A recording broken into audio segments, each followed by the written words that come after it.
Breaking news! The drought of spoilers has finally ended with a torrential rain of spoilers from the Minneapolis region spread across the world in double time.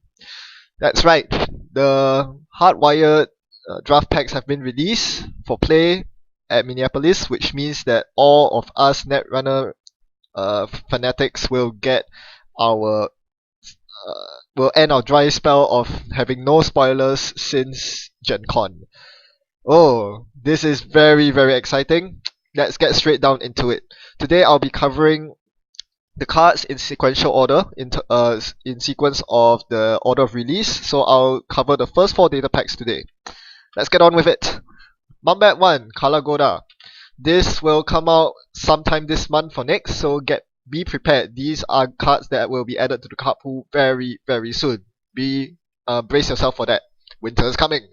First up, to open the first cycle of Mumbad, we have Street Magic.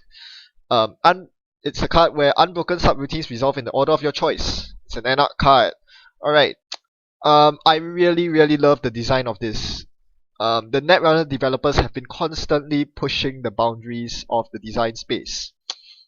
As you notice, Core Set and Genesis Cycle cards are very conservative, very so-called vanilla, boring. Speaking of vanilla, we'll get to that shortly. But as the cycles progress, more and more boundaries have been pushed. More and more intricate cards have been printed. I love this because it's so simple, yet it pushes a new frontier. This completely messes over some of the most painful eyes in the game and makes some eyes completely unplayable. Little Engine will cry very hard when the runner can simply gain 20 on their turn. Archer is takes the biggest hit because the runner no longer has to suffer the consequences of having face checking an Archer. And this is very good for Anarch because Anarch is a faction that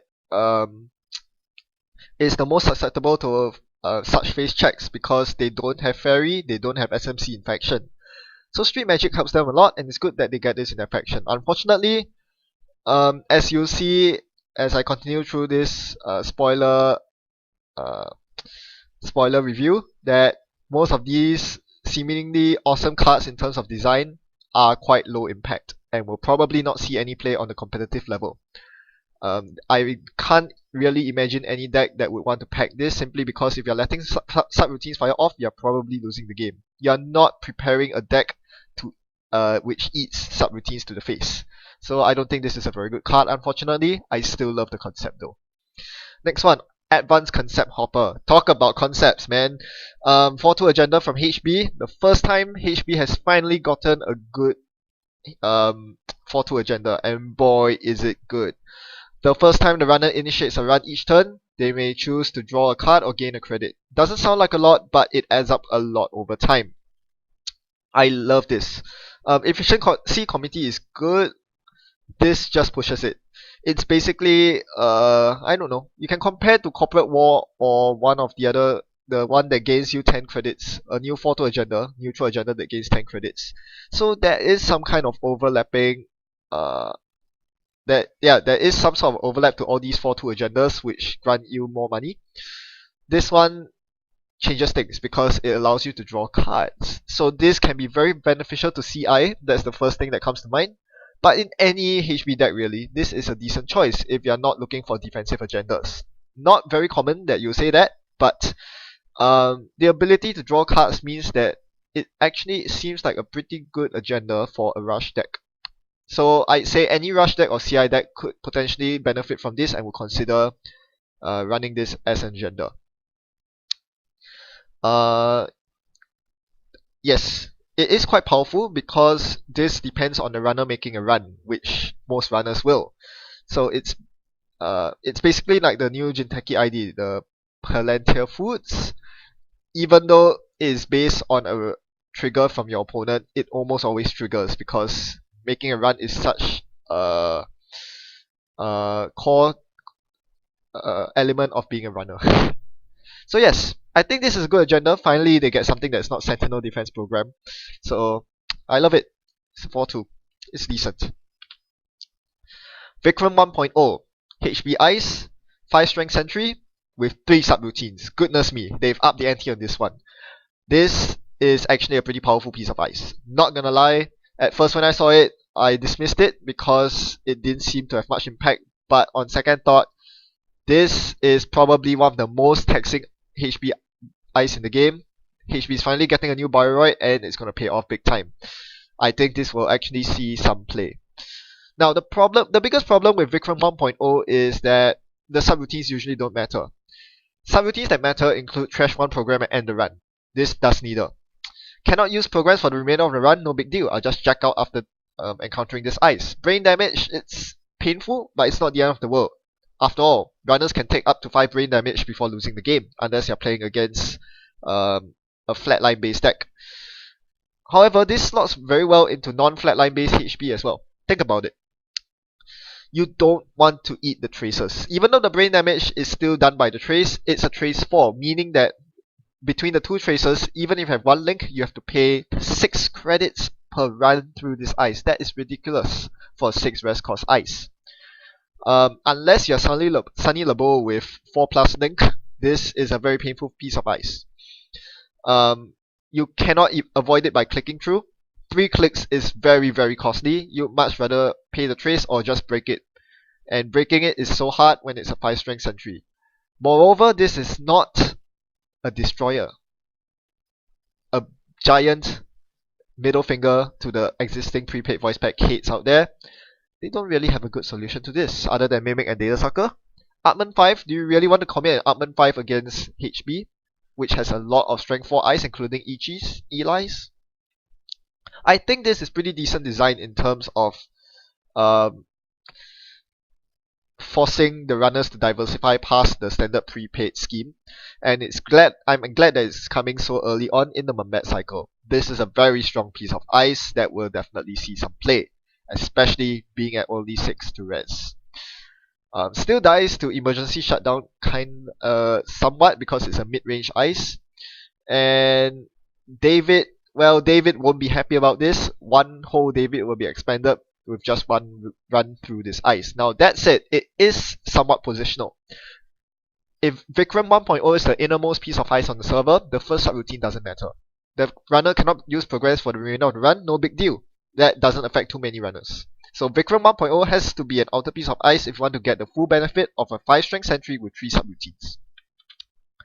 Next up, Interrupt 0. I wasn't impressed with this card at first. It's basically a replica of Midway Station Grid on a piece of ice. And then I thought about it. It's only 2 to res. 2 to res. 2 to res! NBN's getting such good ice. It comes at a bargain of a price. And immediately when you look at this ice, it's positional. Which means that the first thing that you think of is you compare it to Chum, which is actually very strikingly similar. They are both 1 influence, they are both strength 4 code gates. Chum costs 1 instead of 2 credits, but only has 1 instead of 2 subroutines. The big difference is Interrupt 0 has 2 subroutines, and that completely changes the game. Alright, not the game itself, but it makes it so much better than Chum. Let me tell you why. Let's see. Okay, so it is resilient to York because it's out of York range. You need a Data Sucker to complement it. And if you're not running York, which most runners are not nowadays, you have to pay quite a lot of credits to get through this code gate. 2 subroutines is not that common on high strength code gates. This one has it. And it is something that you have to break. Because if you don't break a subroutine, you're basically paying 1 extra credit for every subroutine that you're forced to break later on in the run. Now this is quite situational because there are many ways you can bypass Midway Station Grid's effect, and by extension, bypassing this ice. You can Parasite Innermost Ice, you can Fem the ice, you can use David, which is not an icebreaker. There are so many ways to get past ice without using an icebreaker to break some routines. So, what sort of ice synergizes best with Interrupt 0? End the runs. Which faction has the most end the runs? Wayland. How many influence does Interrupt 0 cost? 1.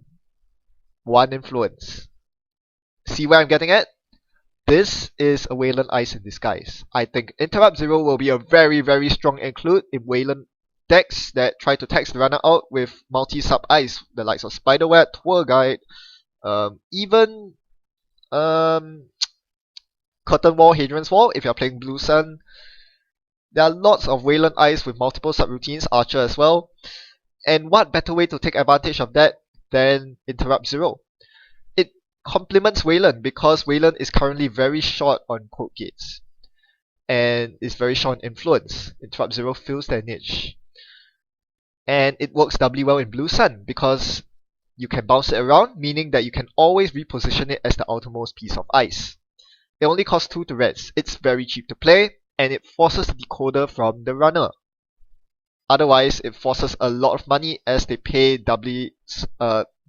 pay a lot of money to get through with their barrier breakers. That said, it's not that good against Lady because Lady is able to break 2 subroutines at once. Therefore, she'll only have to pay 2 credits of tax, extra tax against a Spiderweb. Same thing with Sunny Lebeau's breaker, same thing with Breach, etc. All that said, I still think it's a pretty good include in a Glacier-based Wayland or tax-based Wayland. Something definitely worth considering. It's definitely more of a Wayland card than an NBN card because NBN currently doesn't run too many ice that benefit from the Midway Station Grid effect. Let's move on. I'm spending a lot of time on the first cycle. Moving on to business first, Mumbad Cycle 2. Political graffiti. Ooh, nice art. Yep. I love the art here, and it just feels so, you know, yeah, it really gives you the cyber, I don't know how you call it, cyberspace feel. It's like this wall in a high-tech world. Okay, whatever. I'm not very good at rambling on at this. Basically, this is an inverse domestic sneakers. It is an agenda that you force onto the corp's score area, and you can almost always force it on the corp's score area because all it requires is a run of archives. However, this card is very problematic because firstly, most importantly rather, the corp can destroy it with a virus purge. This basically means it might as well read click click click trash political graffiti. So that's basically domestic sleepers in a nutshell, except that instead of giving the corp a point, it negates the -1 agenda point that it gives the corp. I don't like this in terms of how powerful a card it is because it's so easy to counter, and many decks nowadays are running Cyberdex Virus Suite against viruses and Clot in particular, meaning that this is just not very good in general. Takes up deck slots, doesn't do too much. I can't see too many decks that really want to play this, unfortunately. I know it's only 0 to play, it's a run event, not a big fan of it. That being said, it does have some synergy with anything that further punishes virus purges, like Fester. Fester, that doesn't make Fester a good card. It's still a bad card. I don't think this will see much play just yet. Next, the one, another virus. Oh, by the way, it's a 1-cost virus. Say hello to Noise. Yeah, for some reason, the developers of Netrunner decided that Noise is still too weak and needs more 1-cost viruses, so they printed the one. And this one's pretty scary. It's no Ixodide. This is way worse. The one allows the runner to pick a server to attach the one to. Any new installs in that server cost 1 extra credit for the core. This is terrible. This is a lamprey that is potentially on a far worse scale because unlike lamprey, which requires a successful HQ run, which translates into 1 click for the runner, the one is essentially click free. Hands off. The corp does the work for you. Every time they install, they have to pay more. It's a huge tax. And of course, if the corp decides to purge virus counters to trash the one, that's another form of tax. It slows them down. It makes you stronger. I think this will definitely see play in Noise decks. Ugh, this is disgusting. Do not like. Noise didn't need more help, given that it can auto win some games already. I I can definitely see this working very well in noise. This is a very scary card. Thankfully, it won't see much play outside of noise, but well, not a big fan of it. Next up, we have Harvester. Oh my gosh, this pack is full of cards that I really don't like. This is a Jinteki code gate. Even though it only costs 1 to rest, the subroutines read: the runner draw 3 cards and discards down to their max hand size. 2 of those subroutines. Why on earth would you play an ice that helps the runner? Oh my gosh. This is terrible. You're shooting yourself in the foot. I mean, I thought Face Investment Seminar was bad. This takes the cake. At least you trigger Fixed Investment Seminar on your own terms. With Harvester, the runner can easily choose when they like to draw more cards, and you can't stop them at all. Who designed this anyway? No one's gonna play it. Oh gosh. This is just awful. Now, I know this help. Okay, let's just go through all the downsides. Firstly, it has 2 subroutines, so if the runner decides to run through Harvester, they basically have to draw 6 cards. I know it means that they'll deck out faster, but this also means that you help them cycle their deck faster. It's 2 free diesels for them to find their lucky finds, their SMCs, their all-important breakers, all their money to raid your remotes, to multi-dig your R&D to win the game before you do. Why would you want that?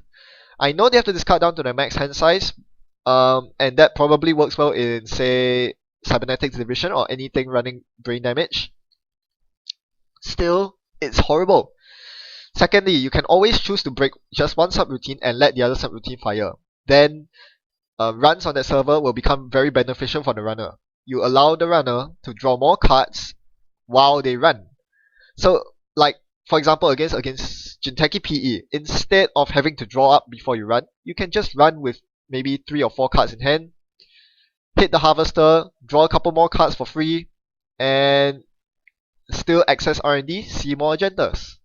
This ice does absolutely nothing to help the core. Or rather, its use is so narrow that it's definitely not worth running. There's so many better cards to run. No, just no. It would have to have a negative res cost for me to even consider playing this card. Let's put it that way. Poorly designed. I mean, I know it stretches the borders of the game design, but this is very poor execution. No one will play it. Next, Disposable HQ. This is an NBN upgrade, 5 to trash, and whenever it's accessed by the runner, the corp may add any number of cards from HQ to the bottom of R&D. So it basically allows you to stash cards from your hand into your deck. And what better cards to stash than agendas? So this is basically something that helps against agenda flood. Is it good? Very hard to tell. Most cards I can give an evaluation for, this one not so much. It's pretty hard to say. This fires off from anywhere. This includes access through R&D, access through HQ, and of course access through archives. It doesn't have to be installed to trigger. I'm not sure if it's worth a deck slot. It kind of serves the purpose of Jackson Howard, in the sense that it elevates Jackson Agenda Flood, but it doesn't have the card draw component, which is quite huge. I don't know. Pretty hard to say. I'm not sure if you actually really want this. I mean, nowadays, courts play so fast that they actually want to draw more cards rather than to lose cards from their hand. So, you know, it's kind of iffy. On the same token, this could be pretty painful if you stash all the non-ambushes from your hand during a legwork run or a multi-access HQ run. That would be hilarious. That's the only niche case I can think of. Not much else I can say about this card. Pretty interesting. Again, it pushes the design space of the game. Not sure whether it will actually have any impact on the Netrunner scene. Alright, moving on to the third data pack, Democracy and Dogma. Bailiff. Well, now they've really covered everything, haven't they?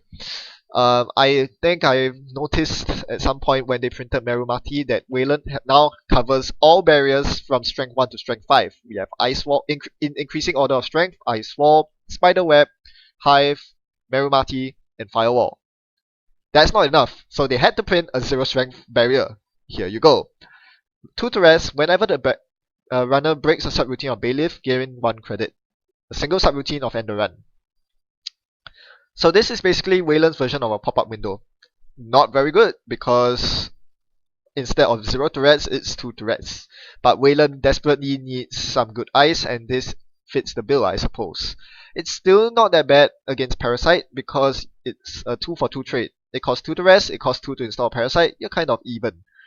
And it's not, it doesn't completely die to York, so there is that benefit. It gets more interesting if you start enhancing the ice with sub boosts and the like, but I don't think that's gonna happen because then it'll just be very, very big Parasite bait. Still, it's an interesting ice that is worth considering in faster Wayland decks because it accelerates your game that much more, gaining 1 credit. Note that this doesn't trigger on bounces. Unlike pop-up window, which triggers on encounter, you don't get extra money for rezzing Bailiff because the runner might choose to jack out. That's something to keep in mind.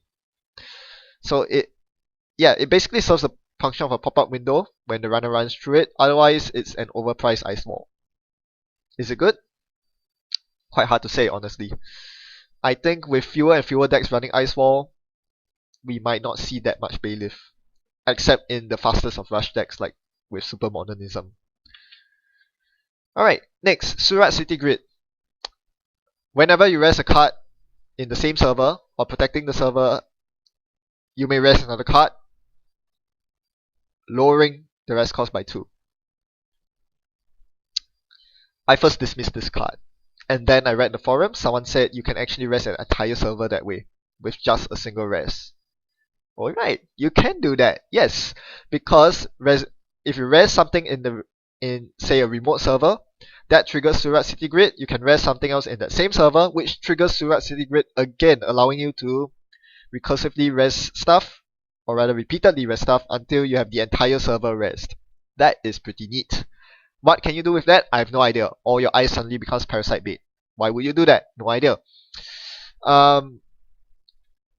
Another possible use for Surat City Grid is, notice that you do not have to res an ice. The extra res does not have to come from the same server.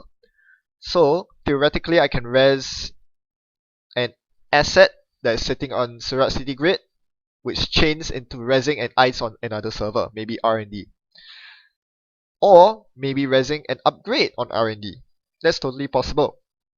So there are a couple of cards that really benefit from this because it lowers the res cost by 2. Mainly that would be Caprice Nisei and Ash, because both of them can be residing on any server, and it's always nice to res them for cheap. Or rather, basically for free. It's also nice with Space Ice. If you want to force the Space Ice res for any reason, probably because of Wormhole. But these are very janky users. I think by far the best use of Surat City Grid is to res next ice. Because really, there's not much in the game right now that you want to res immediately. By resing stuff, you're giving up information. You're allowing the runner to make a more informed decision. That's usually not a good thing. Probably not worth the -2 res cost. Next ice, on the other hand, benefit greatly from this. I don't really have to explain why.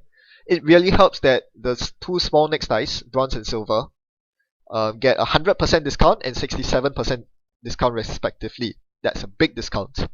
So yes, it basically outclasses Amazon Industrial Zone, which I've been toying around with. If you have been following my channel, in the past I've been making a Industrial Zone with Next Ice deck, and it turned out pretty hilarious. But Surat City Grid takes that to a new level. I think it's pretty sweet. But other than that, not much use. Also, it costs 2 influence. You have to think twice about it if you're thinking of splashing it into HB. 2 influence is somewhat significant for an effect that can be replicated with 1 influence card such as Executive Bootcamp and the aforementioned Amazon Industrial Zone.